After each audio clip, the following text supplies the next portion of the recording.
We're back on a Yard Goats season preview. Jeff Dooley with you, joined by the 2024 Yard Goats manager, Bobby Meacham. Bobby, first of all, welcome to Hartford. Oh, thanks, Jeff. It was great to be here. I'm glad it's turned out to be a great day to be around the ballpark.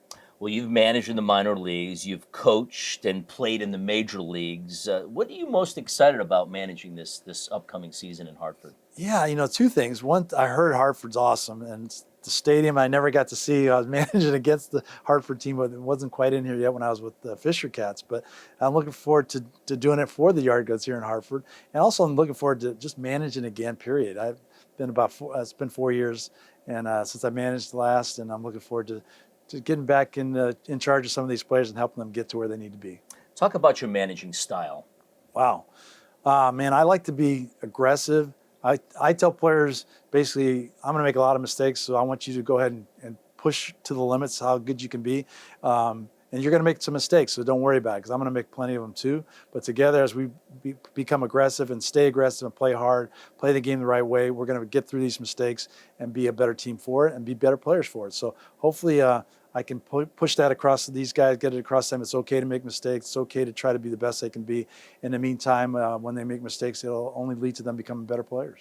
We'll just talk about your playing career. Drafted as a first-round pick with the Cardinals, traded to the Yankees, and then came up as just a young kid, 22 years old. What was that experience like, going to New York at that young age? Just a kid. Oh, it was great, right? I mean, everybody's dream as a kid growing up is to play in the big leagues, and I got to do it at an earlier age and got to do it with the New York Yankees. Grew up a Dodger fan, so I didn't really know how that was going to fit in with my family stuff. But sure, mom loved the Dodgers, but it worked out great. I love playing for the Yankees. It's an honor to play for them.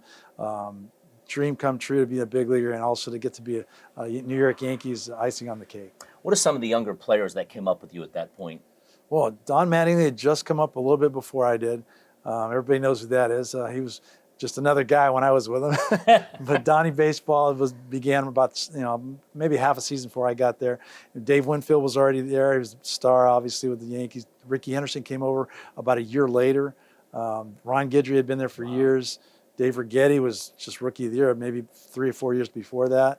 A lot of great players. An honor to play with those guys, and I loved every minute of it. Bobby, was there a veteran player that kind of took you under his wings and said, Bobby, this is how it's done, not only in the major leagues, but in New York? Absolutely. I'm glad you brought it up. I mean, I can't forget how I felt being in that clubhouse for the first time in spring training, not knowing how to be a big leaguer, much less a New York Yankee big leaguer. And I pulled out all my old stuff that I had from where I was before, and all my stuff was red because I was the Cardinals. And then in high school, it was red at San Diego State, and high school was red with modern day high school. So I thought, oh my gosh, everything I have is red. And Ken Griffey walked up to me and said, hey, kid, you can put all that stuff away, because what size shoes do you wear? And we happened to wear the same size shoes. And from that point on, Ken Griffey took me under his wing. Wow. And when I went down to the minor leagues to AAA that year, he sent me bat orders and batting gloves. And when I came back up later that season, he really took me under his wing and showed me how to be a big leaguer. You played parts of 6 seasons for the New York Yankees, a couple as the starting shortstop. Did you have a favorite memory? Wow. Or a moment? Man, so many good ones, but my favorite, I believe, is when it doesn't have really much to do with me. My first time up in the big leagues, I got to witness Dave Righetti throw his no-hitter. He threw a no-hitter on July 4th, I believe it was, that would have been 1983, and he struck out Wade Boggs to end the game. And I remember thinking, this is crazy. I'm going to see a no-hitter. And then I thought, whoa, am I going to get in this game? And I'm as a defensive replacement. And then I thought, oh man, I hope I don't. And then all of a sudden I got to watch him from the dugout. I wasn't playing, but it was a great moment to see such a great feat and a great guy. I mean, great guy who really helped me. I also, besides Griffey, he was a big help to me too. Dave Righetti, great teammate, great pitcher. Wade Boggs always said that was the most embarrassing moment, striking out to end that game. Because he was a pretty good hitter. And Dave was a pretty good pitcher. And he was a pretty good pitcher. Well, let's transition now from player to coach. Was there a coach or manager that had an influence on you maybe getting into the game as a coach? Oh, boy. Actually, Rick Matthews is one of the guys with the Rockies still, and he was my first year coaching. He helped me get into coaching and stay into coaching, I should say, because I wasn't really going to be a coach. I thought maybe in high school, maybe I'll be a teacher. I'll help people. I'll help kids as they grow up, be a better person, and be a coach behind tap them on the back when they needed it, and kind of help them through life. Like my dad was a coach growing up, so I thought maybe I would do that, but never really the professional way. But Rick Matthews, when I was in my first year of coaching, he was the pitching coach. We were with the Royals in Eugene, Oregon, and I was just doing it just to have an income that summer. And he basically looked at me one day and he goes, you know what? He goes, you're pretty good at this. And I said, well, I think so. He goes, yeah, you're really good at this. As a matter of fact, you're going to do this for the rest of your life. I said, no, I'm not. He goes, no, you are. So even to this day, I still blame him for me doing this 34 years later. But he was a big influence on me, making me feel like I was going to be good at it. Learned a lot from Billy Martin. Man, he's, to me, the mentor of all that I come up with now. I think of him all the time. And in a weird way, it's not like I spent a lot of time with Billy outside of baseball, outside of the ballpark, but just the way he thought and the way he really cared about getting the best out of the players, helping them be their best on the field, teaching them to never slow down, to play the game fast. I love playing for the guy. He loved to win. I love to win. Yeah, and you said it. You sometimes think back that when you're having a conversation with a player, like, this is what Billy Martin would have done in this situation. Absolutely, and the biggest thing about Billy, it all came down to winning baseball. He didn't take the foot off the gas ever. It was almost like he enjoyed putting the other team on their heels, wondering what we were going to do next, how we were going to, maybe take an extra base, how we were going to try to score, how we were going to do something on defense to prevent them from scoring. And that's kind of the goal, is to put everybody else on their heels so we can play fast, and obviously it gives us an advantage. You played for the New York Yankees and then returned as a coach for the Yankees. What was that experience like? Yeah, I thought it was going to be better. It worked out great for 1 year, but right. It was good. I was really excited to come back with Joe Girardi. He asked me to coach third form there, and I was excited because my thought was kind of like when I went there, I thought, man, I'm going to go there and be a star and help us win a championship. That didn't happen. Well, as a coach, I thought, since that didn't happen as a player, I feel like, God's given me this opportunity to go back there and do it as a coach. Sure. Go back out there, on that diamond at that stadium and complete what I never got to complete, and that was to be a champion.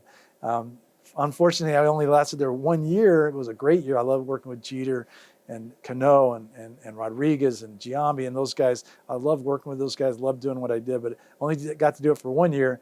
And then I just missed out them winning the following year. They won the World Series. And but it's good to be a part of them when I was there in 2008. You mentioned Derek Jeter, and I know there's a lot of Yankee fans that will watch this. Talk about your experience with him and how he just could hit that next level, and he was just better than everyone else. Special person, and obviously a great player, but a special person. I actually went into that scenario thinking I was the Yankee shortstop. I kind of know how it works out there, and he's an icon there right now. Right. He could probably, I'm thinking, is he really real? Is that really the persona I hear about him being so great? And so I was kind of a little skeptical. Sure. But I walked away from the very first spring training game. So I'd only been with him for a couple of weeks of spring training practices, maybe a week of practice and another week of games.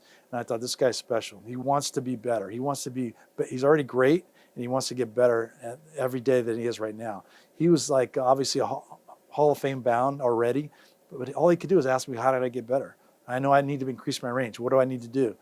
Tell me right now. I'm not afraid for the information. I might not use it right now, but I need all the information I can get so I can get better. He carried himself great. He was a great leader. I saw him talk to teammates about things that he didn't even want me to know about. I mean, I could tell. It was like, if I wanted you to know, I'd tell you. But right now it's just between me and my teammate, and I'm helping them get better. Wow. Just a tremendous leader, tremendous person. You could tell his personality followed what his parents taught him. How to be how to be a good man. I can't say enough about the guy. He was so impressive. Wish I could have been around him a lot longer. Hopefully we'll meet up again and talk about the things we went through that year. Well, Bobby, you mentioned the group that you worked with in New York. You've also had a chance in Philadelphia to work with one of the great hitters in our game and our generation, Bryce Harper. And as a minor league manager in Buffalo, I know you worked with Vladimir Guerrero Jr., who came through this Eastern League for the Fisher Cats, and he's one of the great stars in this game. Talk a little about those two and how great they are. Wow. I mean, Bryce is it's kind of one of those things where I was with Alex at that, Rodriguez in New York. I thought, man, he could be the best player to ever play this game. And I thought about Bryce. I watched him. I thought, this guy's talent is unlimited. Wow. It's unlimited. He can run. He can throw. He can hit. power. He can play. You could tell he could even play the infield. I could do that when he was playing right. Now I guess he's going to play first. He took ground balls sometimes with us infield guys, and he's impressive, right? And he really, the thing about Bryce I loved is he really wanted to win, and felt like he really wanted to win for the fans around him, the fans that are cheering him on every day. It felt like that's who he really wanted to win for. And that was kind of cool to watch. Guys like that are like, and I got to see, like you said, like Aguero and Bichette and Biggio, those guys come up. That whole group. Yeah, the whole group come up with the Blue Jays. Just watching young players understand how great they are and understand that it's not that complicated to continue to become greater and greater. It just takes hard work. It takes kind of like very disciplined, dedicated work to be greater and greater. It's not that hard. It's not that tricky to do the work. It's tricky to be great every day, but to do the work every day, to see them do it, to see Vladdy and Bo and Kevin go out there every day and play hard or harder than everybody else around them was really fun to watch, and fun to see them to reap the benefits of that. We'll bring it back to one last question, and you're obviously managing the Yard Goats at Double-A for this 2024 season. You were just in the big leagues a couple of years ago. Everyone talks about the breaking point. You get to Double-A, you have a chance to get to the major leagues, but it is a different game up there. And we were talking at breakfast this morning. The benefit of you talking to the players on this Yard Goats team is you know what it takes to get there. You've done it as a coach, as a player. What is the biggest step going to the big leagues from here? To me, the biggest step is understanding how good you are. You have to have confidence in your ability. So then when you have confidence in your ability right now, you can actually continue to understand that I'm good enough, but now what separates me? I remember as a player thinking when I went to my first big league camp, and a lot of these guys that are here have been in big league camp. A lot of the Yard Goats of 2024 are going to go to big league camp with the Rockies in 2024, and they're going to recognize that their talent matches up to the guys that they strive to be part of that team with. And so what they have to realize is they're not good enough yet because they don't know enough yet. Once they learn the game, how to play it, specific areas of the game on offense and defense, specific areas on how to be a better teammate, specific areas on how to bring the best out of each other as a team, then they'll be able to understand that's what a big leaguer is supposed to be doing. Not just be talented, not just be a great runner, a great hitter, got a lot of power, and I got a great arm. You have to have a little bit more than that. It takes know-how. It takes knowing how to play the game right and how to be a great teammate in order to be a part of that so-called special club. Great stuff, Bobby. Appreciate the time, and best of luck, and we'll talk to you. Enjoy spring training, and we'll see you just around the corner. Thanks, Jeff. All right, Bobby Meacham joining us on a Yard Goats season preview.